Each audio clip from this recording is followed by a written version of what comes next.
Coming up next on Headline Humboldt, KEET contributor Linda Stansberry's conversation with Caroline Titus, longtime editor and owner of the Ferndale Enterprise, and someone who's borne more than her fair share of small-town vitriol.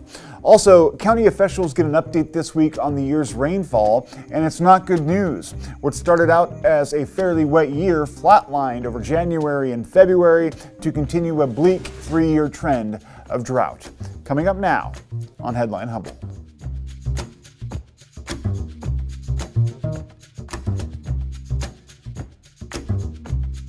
Of Humboldt Hill, this is Headline Humboldt. I'm James Falk. Thanks for joining us. I'm certainly biased, but I believe the presence and perseverance of local media in this country is directly correlated with the health of our democracy. And across the country, we've seen the corporate consolidation of news sources, large and small, and the gradual reduction of available outlets. In Humboldt County, however, we've been lucky both in the quantity and quality of our news options, with several serious news providers, including a daily paper, an alternative weekly, at least 2 robust and exciting news websites that have reinvented the local news paradigm, and several TV news stations. We also have several small-town weekly papers that serve their extremely local readership with news that often falls through the cracks elsewhere, information of value to the folks that live and work in those areas.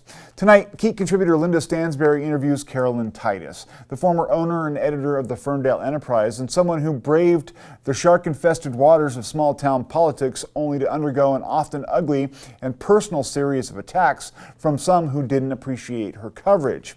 She's also, unfortunately, demonstrates a double standard that faces women in this business, who are often verbally abused and belittled in a way that is just not true for their male counterparts.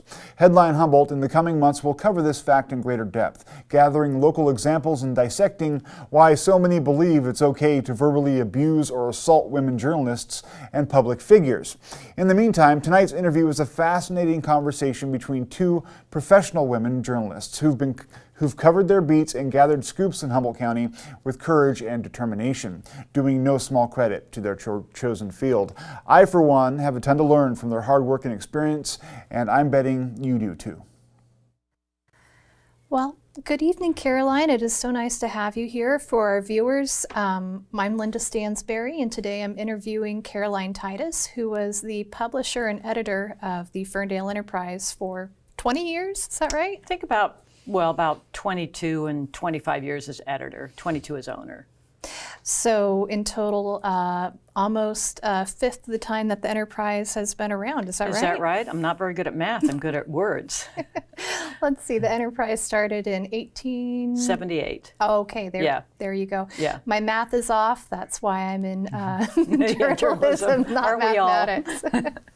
Anyway, thank you so much for joining me. Yeah, my pleasure. For full transparency, I should tell our viewers that the Ferndale Enterprise was recently bought by the publisher of the North Coast Journal, and I am currently a staff writer for the Enterprise, so covering many of the same issues that you covered over your career. Doing a great job. Thank you.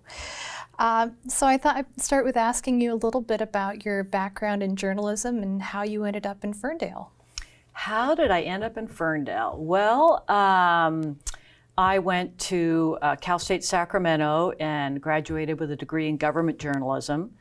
And I spent the early days of my career in Sacramento on news talk radio when it was really thriving, KFBK, KGNR, moved over to television, KRBK, in Sacramento, and met a guy and ended up getting married. And he said, I'm from a little town in Humboldt County called Ferndale. And I said, well, that's nice. I could never live in a little town. And I'm going to the big time. And one thing led to another in life, and things happened. And he ended up getting a job in his hometown. And I had my first of 3 children, and we ended up moving to Ferndale and started working for the Enterprise, and then in 1998 it came up for sale. So thought, what the heck, we bought it, and the rest is history. Well, newspapers are our account of history. That must have been Like, for me, I would find that kind of daunting, like taking on a newspaper that had been there for so long. What were your first impressions and how did it feel? Well, I had written for it for quite a few years, or 2 or 3 years, not quite a few. And the owner did not live in Ferndale, lived in Washington, D.C., and it was bleeding pretty bad. And so I wanted to keep it going. I didn't want to see it close, so took it on and just delved into it and delved into the community, and things worked out pretty well. So I want to touch on a couple of major stories that you covered. The first one I want to talk about was in 2007. And I know there are many other things that you covered prior to then, but this was specifically something that came up with a local therapist, and I believe it was the City Planning Commission. Yeah. Right. So he wanted to use his house there in Ferndale as a home office for his therapy practice. And it became a center of controversy for some members of the community and some members of the Planning Commission. A lot of the language around this was coded, but I'm not going to mince words. They opposed it primarily because he is openly gay man, and he was working with clients who were in the LGBTQIA community and folks who were diagnosed with HIV/AIDS. So they opposed it, and if I understand right, they initially blocked his approval of having a home business there, and then that was reversed. But could you tell me a little bit about this and your coverage of it? Well, you know, a lot of things in Ferndale, I think before the era of fake news and Trump and this kind of war on the media, I feel like Ferndale was kind of ahead of that. And yes, there were coded words and not coded words. And I wrote an editorial, of course covered the meeting, wrote an editorial about a subsequent council meeting, and basically said that, you know, this kind of, the mayor and the council should have stopped this this homophobic reaction to this man that had nothing to do with what he was requesting.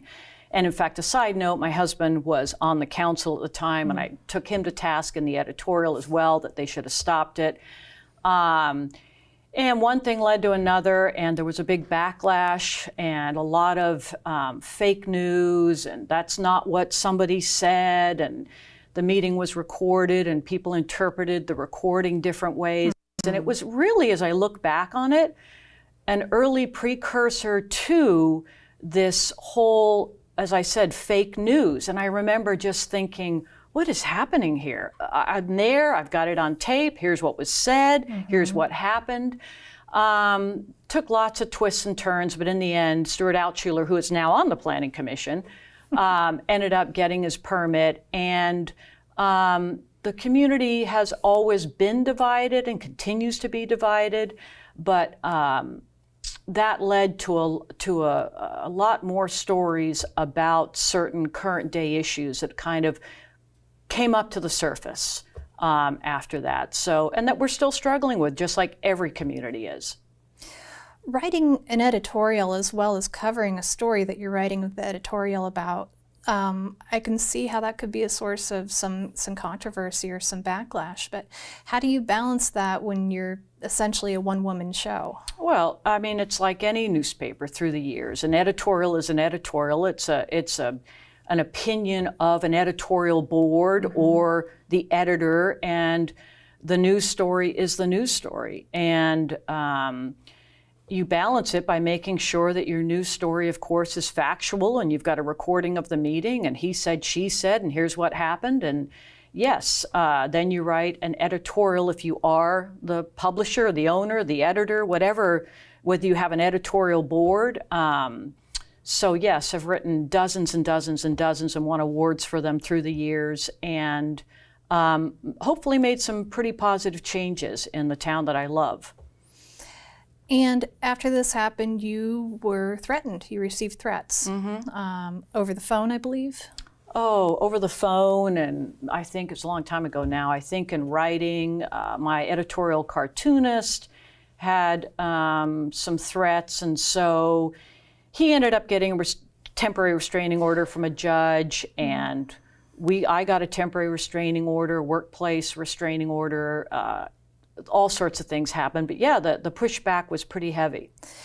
And Ferndale's a small town, like it's very small, and you live there. So I mean, I just can't imagine like knowing that one of your neighbors, like one of the people who might live down the street from you, is calling and saying threatening things about your work. Was it scary or? Well, I think it's I can't remember the story. The New York Times a couple of years ago, I wrote an editorial in response to somebody at one of the networks was saying how tough it was to report news at that level, and somebody had threats to their family. And I said, wait a minute. Come and be an editor, publisher, reporter, salesperson in a small town.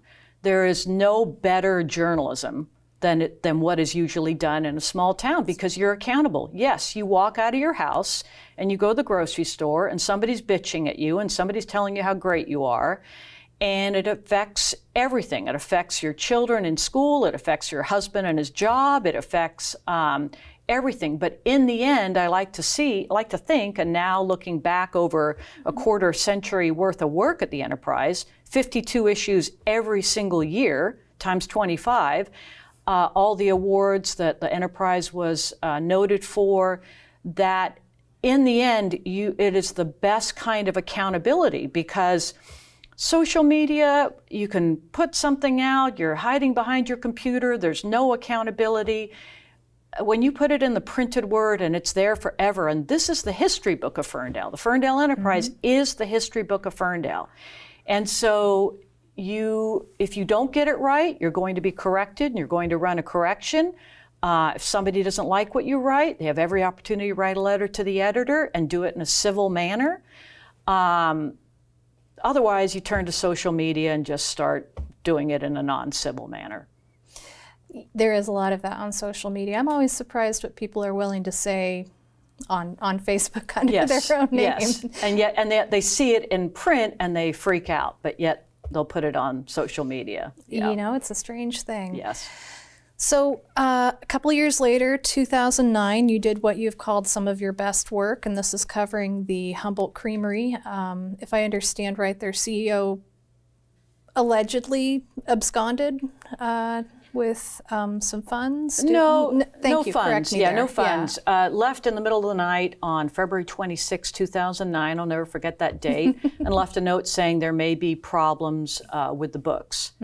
And somebody called me and said, this happened. I said, oh, that's funny. That didn't happen. Yes, it did happen. And yeah, I'm pretty proud of that reporting. It took a lot of work to figure out what had happened. And in fact, our reporting at the Enterprise led many people, including some of the banks who, one person told me they worked for American Ag Credit, and they told me, oh, our bank president wants the Enterprise on his desk first thing on Thursday morning, because basically the Enterprise was unraveling what had happened. And of course, we then went through the trial in federal court in San Francisco. And yeah, that was a story. It impacted a lot of people in my community, a lot of people who did not know what happened, couldn't understand what happened. And it was a national story. So yeah, I'm pretty proud of that reporting. And you were one of the only papers locally that covered it in such depth too. Yes. And so just moving on a little bit, more recently, a lot of your reporting and some of your bigger stories have been around the Ferndale Fair Board. So the Humboldt County Fair Board. Excuse me. Thank you very much. And I wanted to touch on that briefly because you were talking earlier about working in a small town where your husband's the mayor. So your husband, his dream job, as you mentioned, was general manager of the fair, which you covered, and this became a source of some controversy in 2013 when he was let go. So could you tell us a little bit about that and what unraveled after that? Well, in a nutshell, he was told by certain members of the board to tell his wife to make some of the board members look good in the paper or he'd lose his job, and to stop covering some stories. One of the major stories was one of his directors was also mayor of Ferndale. My husband was not mayor at the time. And as a fair director and mayor of Ferndale, he stopped his milk truck in the middle of the Highway 101, Broadway, and went into a bar and got cited for a DUI. And so I had to cover it. And they didn't like that. And so in a nutshell, my husband came home and said, honey, I'm going to lose my job if you don't stop reporting certain issues in the paper, other issues to do with well, all sorts of issues. And so we decided, well, that's not right. We live in America. That's not right. It's total freedom of the press, and I have nothing to do with your job. You have nothing to do with my job. And so we took the fair board on, and he ended up, after a long, lots of votes, et cetera, losing his job by a couple of votes after 22 years. And we took the Fair Association to federal court and received a settlement for a wrongful termination.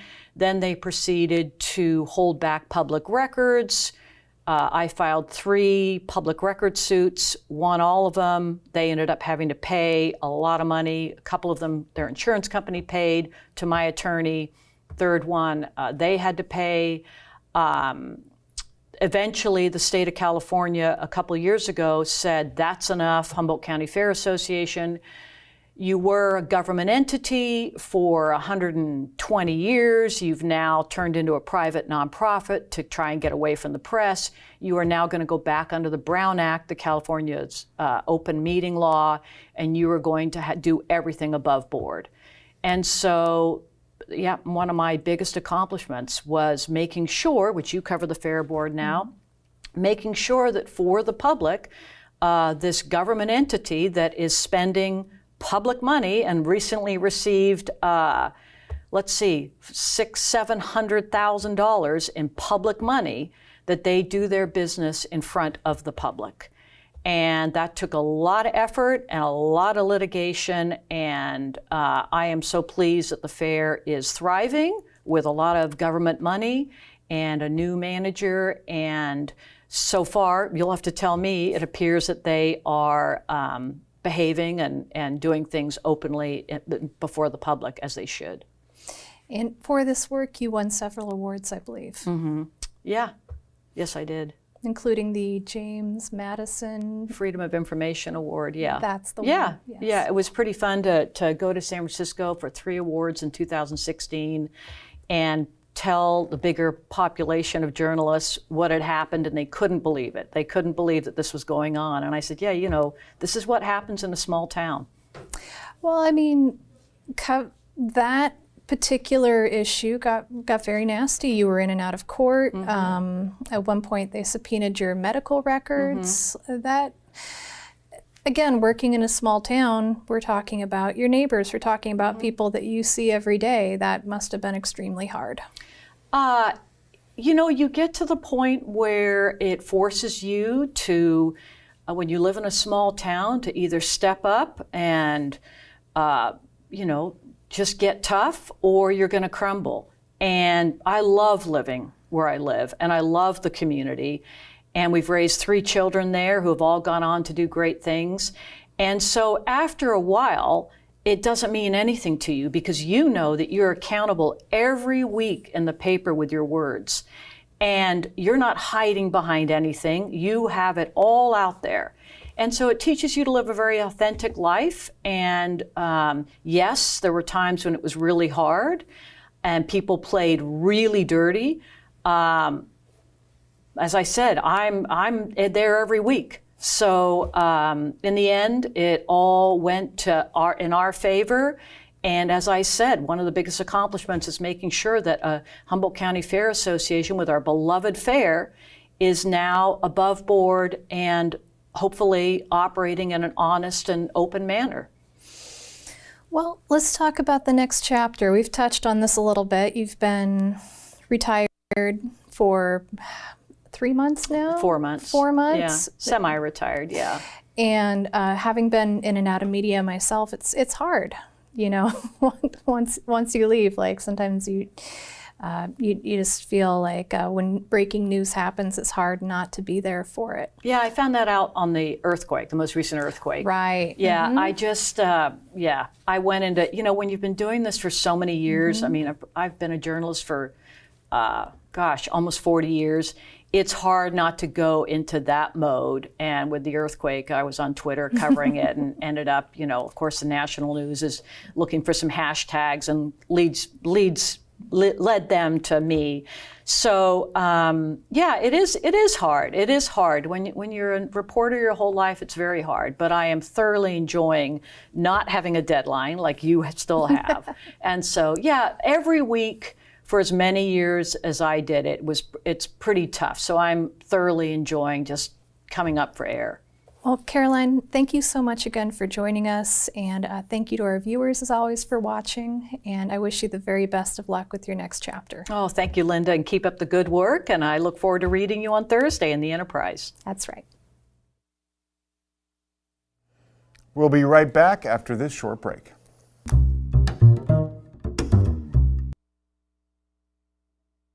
I question America. Is this America?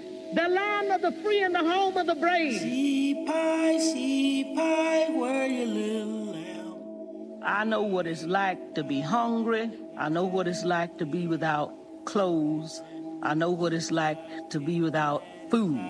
An icon of civil rights history tells her own story in words and song.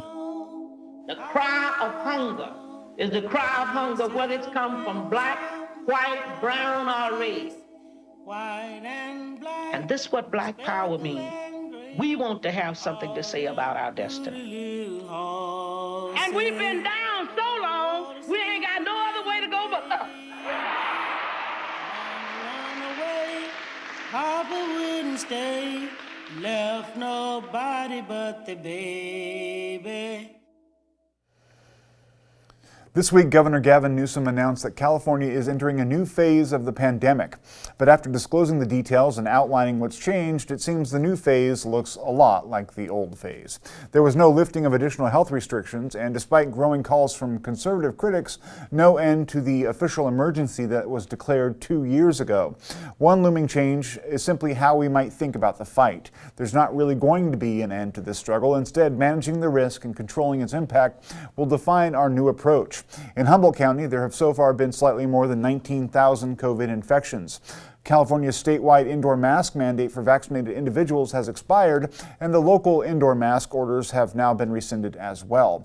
But with no local mask order, Humboldt County now falls under the state's mandate that requires unvaccinated individuals to continue to wear masks indoors in public settings. At a presentation to the Humboldt County Board of Supervisors this week, experts pointed out that the last month and a half of dry weather has ruined what had been shaping up to be a normal year for rainfall. Coupled with the last 2 years, a continued drought puts aspects of our economy and agricultural sector at risk. Conversation at the meeting revolved around the difficulty residents are having finding workable well sites and how extended drought might impact the cannabis industry. The board voted to continue the ongoing state of local emergency at Tuesday's meeting following the advice of the Humboldt County Drought Task Force. Hydrologist Kathleen Zontost led off the discussion. This is just looking at our percent of average rainfall for the water year. And then just as a reminder, the water year runs from October 1st through the end of September. We like to look at the water year because it captures our wet season as opposed to the calendar year. In January, that's right in the middle of our wet season. So far this water year, since October 1st, our status has actually changed just in the past week or so because of our dry conditions. And so there's portions of Humboldt County, the northern and southern portion are 70 to 90% of normal. And then there's this pretty large swath across the central portion of Humboldt that's 50 to 70% of rainfall. And so this is a graph that shows accumulated precipitation for Eureka. And so if I draw your attention kind of to the October-November timeframe, you can see where the green line rises above the brown normal line. And that was because we had above normal rainfall. We had a good start to our wet season. And then as we move into December, we were a little bit below normal, but we still had a lot of wet weather systems that brought rain and snow to the county. And then as we move into January, you can see the green line flatline. And that's because we haven't seen any storms. We haven't seen any weather makers that has brought us the rainfall that we needed. That may be changing. According to reporting in the Lost Coast Outpost this week, there is some cause for hope. This week, NOAA has predicted that March should see significant rainfall in Humboldt County, helping to alleviate possibly dry conditions. Footage from the December 30th officer-involved shooting behind Eureka's Red Lion Inn was released by the Eureka Police Department late last week. EPD Detective Joseph Couch shot fugitive Little Eagle Moon after Moon reportedly used a vehicle to try and ram his way to freedom. A task force was trying at the time to apprehend Moon, who was wanted for several allegedly violent offenses. Injured in the shooting, Moon still fled first by vehicle and then on foot. He left several damaged vehicles and a smashed corner of the Red Lion Inn in his wake. The following footage is intense, so I warn you, it's from the body camera worn by Couch, and it was released according to state law. See your hands! Get out of the car! Get out of the car now! Get out!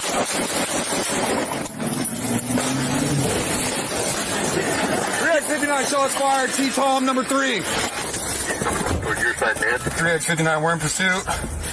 SO's main. Get on their channel. Dude, I think I shot him. 3X59, I'm riding with the DTF and unmarked. We're pursuing a blue Dodge pickup. It just TC'd at number 5V Victor. Drivers, eastbound, correction, westbound, into the Greenbelt on the east side of Renner, fuel north. It's last of Moon, first of Little Eagle. Get out to the street right now, hands up. Hey! He was in here last time I saw him. That's intense footage. On next story, the U.S. Department of the Interior concluded a series of engagement sessions this past week that focused on addressing the drought crisis in the Klamath Basin. The recently passed bipartisan infrastructure law invests $162 million into restoring the Klamath Basin ecosystem. The long-term goal is to balance conservation and economic growth. Over the past 20 years, the Klamath Basin has faced ongoing drought conditions, limited water supply, and the diverse and often opposed needs of stakeholders.